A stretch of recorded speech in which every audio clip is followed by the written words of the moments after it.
Hello everybody, mission competition में आप लोगों का बहुत बहुत स्वागत। और आज का वीडियो शुरू करें उससे पहले जितने भी चैनल के ऊपर नए लोग हैं उन सभी को सूचना कि यदि आप लोग चाहते हो कि यहाँ पर जितना भी कंटेंट प्रोड्यूस हो रहा है उसके पीडीएफ्स आप लोगों को अवेलेबल हो जाए तो आपको गूगल प्ले स्टोर पर जाकर super Guru the learning app को डाउनलोड करना पड़ेगा। बस आप जब ऐप को डाउनलोड कर लोगे वहाँ पर एक फोल्डर मिलेगा आपको मिशन कंपटीशन का, वहाँ से आप सारे पीडीएफ्स को डाउनलोड कर सकते हैं। और आज का वीडियो शुरू करने के पहले हर बार की तरह चंद पंक्तियाँ आप लोगों के लिए।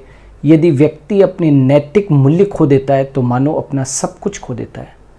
अपने जो नैतिक मूल्य हैं, अपनी जो एथिक्स हैं, है ना, उनको कभी भी खोना नहीं है।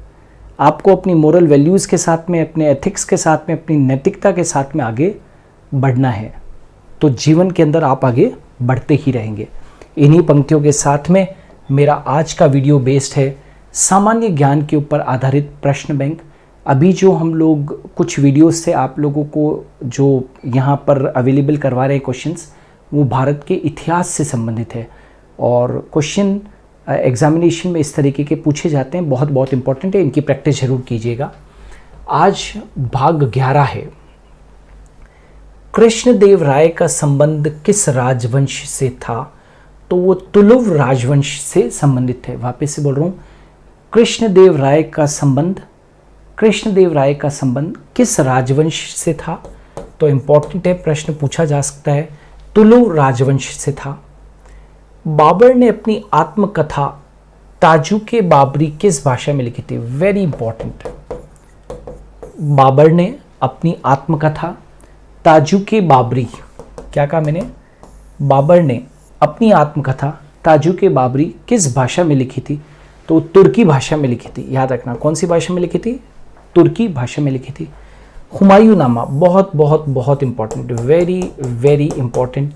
कई बार एग्जाम में प्रश्न पूछा गया है, हुमायूं नामा किसने लिखा था? तो गुलबदन बेगम ने लिखा था। क्या कहा मैंने? हुमायूं नामा किसने लिखा था? तो किसने लिखा था भाई? गुलबदन बेगम ने लिखा था। हुमायूं नामा किसने लिखा था? तो गुलबदन बेगम ने लिखा था। कौन सा अधिकारी इस्लामी कानून का संरक्षक था? कौन सा अधिकारी? देखिए यहाँ पर जब मुगलों का शासनकाल था तो उसमें बहुत अलग अलग तरह के अधिकारियों को नाम दिए जाते थे। तो कौन सा अधिकारी इस्लामी कानून का संरक्षक था? तो सद्र उस सामान, ठीक है ना, सद्र उस सामान जो था वो इस्लामी कानून का संरक्षक हुआ करता था। ऑल इंडिया अनटचेबिलिटी लीग का गठन कब हुआ? जो कालांतर में हरिजन सेवा संघ के रूप में जाना गया। क्या कहा मैंने? ऑल इंडिया अनटचेबिलिटी लीग का गठन कब हुआ? जो कालांतर में हरिजन सेवक संघ के रूप में जाना गया। तो इसका गठन 30 सितंबर 1932 में किया गया महात्मा गांधी के निर्देशन में। ठीक है, ऑल इंडिया अनटचेबिलिटी लीग का गठन, राइट, जो आगे चलकर हरिजन सेवा संघ के रूप में जाना गया, उसका गठन 30 सितंबर 1932 के अंदर 30 सितंबर 1932 के अंदर किया गया। 1943 में सुभाष चंद्र बोस ने स्वतंत्र भारत की सरकार का गठन कहाँ किया था? 1943 में सुभाष चंद्र बोस ने स्वतंत्र भारत की सरकार का गठन कहाँ किया था? तो वो क्या थी? Singapore, right. और इस स्वतंत्र भारत की सरकार का लगभग 11 देशों ने क्या किया था? उसको सपोर्ट किया था। तो 1943 में सुभाष चंद्र बोस ने स्वतंत्र भारत की सरकार का गठन कहाँ पर किया था? तो सिंगापुर में किया था। अकबर ने किसे जगत गुरु की उपाधि दी? Very important. अकबर ने किसे जगत गुरु की उपाधि दी? तो हीर विजय सूरी को जगत गुरु की क्या दी थी? उपाधि दी थी। दोहरे गुंबद का प्राचीनतम उदाहरण माना जाता है। Very important. दोहरे गुंबद का प्राचीनतम उदाहरण किसको माना जाता है? तो हुमायूं का मकबरा जो दिल्ली में स्थित है, हुमायूं का मकबरा। वापिस से बोल रहा हूँ, दोहरे गुंबद का प्राचीनतम उदाहरण, राइट, दोहरे गुंबद का प्राचीनतम उदाहरण किसको माना गया है? तो हुमायूं का मकबरा जो दिल्ली में स्थित है।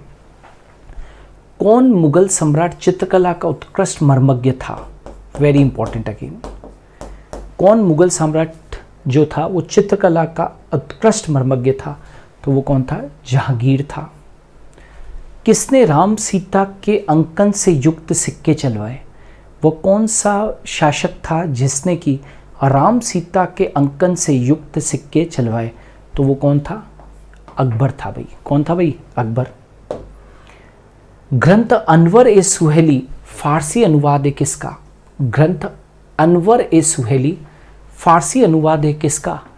वापस से बोलूं, ग्रंथ अनवर ए सुहेली फारसी अनुवाद है पंचतंत्र का। ये फारसी अनुवाद है किसका भाई? पंचतंत्र का।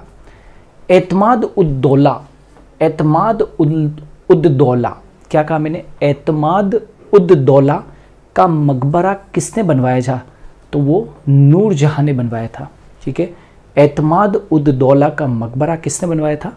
तो नूरजहां ने बनवाया था। किसके काल में प्रसिद्ध मयूर सिंहासन बना था? Very important. किसके शासन काल में प्रसिद्ध मयूर सिंहासन बना था? तो मयूर सिंहासन शाहजहां के काल में बना था। किसके अंदर? शाहजहां के काल में बना था। कौन अकबर का घोर आलोचक था? कौन अकबर का घोर आलोचक था? तो बदायूनी था। ठीक है। औरंगजेब के राज्यकाल का महत्वपूर्ण ग्रंथ फुतूहाते आलमगिरी किसने लिखा था? वापस से बोल रहा हूँ, औरंगजेब के राज्यकाल का महत्वपूर्ण ग्रंथ फुतूहाते आलमगिरी, फुतूहाते आलमगिरी किसने लिखा था? तो ईश्वर दास। किसने लिखा भाई? ईश्वर दास ने लिखा था उसे। किस विद्रोह का नेता बिरसा था? तो मुंडा विद्रोह का नेता कौन था? दैट इज बिरसा था। भारत का प्रथम गवर्नर जनरल कौन था? Very important. भारत का प्रथम गवर्नर जनरल जो था वो कौन था? विलियम बेंटिक था। विलियम बेंटिक, बहुत बार ये प्रश्न पूछा गया। William Bentinck. ब्रिटिश शासन काल में ब्रिटेन के केवल एक ही राजा ने भारत की यात्रा की एवं भव्य दरबार लगाया था, वो कौन था? तो जॉर्ज पंचम था। पुर्तगाली नियंत्रण से गोवा कब स्वतंत्र हुआ? 1947 में भारत आज़ाद हो गया, लेकिन गोवा उस वक्त भी स्वतंत्र नहीं हुआ था। भारत स्वतंत्र हुआ उसके लगभग 13 साल बाद 1961 में गोवा पुर्तगालियों से क्या हुआ? स्वतंत्र हुआ। तो पुर्तगाली नियंत्रण से गोवा कब स्वतंत्र हुआ था? 1961 के अंदर। 1843 के इंडिया एक्ट पंचम से अवैध घोषित कर दिया गया, राइट। 1843 क्या कहा मैंने? 1843 में इंडिया एक्ट पंचम, क्या कहा मैंने? इंडिया एक्ट पंचम में, राइट, क्या कहा मैंने? 1843 के इंडिया एक्ट पंचम में अवैध घोषित कर दिया गया था। किसको अवैध घोषित कर दिया गया था? तो गुलामी प्रथा को। 1843 के इंडिया एक्ट पंचम में किस बात को अवैध घोषित कर दिया गया था? तो गुलामी प्रथा को अवैध घोषित कर दिया गया था। ठीक है। तो इस तरीके के प्रश्न जो है वो परीक्षाओं के अंदर कई बार भर भर के पूछे जाते हैं। इनके ऊपर प्रैक्टिस जो है वो आप लोगों को बहुत अच्छे से करनी है। सो मिशन कंपटीशन के अंदर आज के लिए इतना ही। हम कल फिर हाजिर होंगे एक नए वीडियो के साथ में। देखते रहिए। Thank you.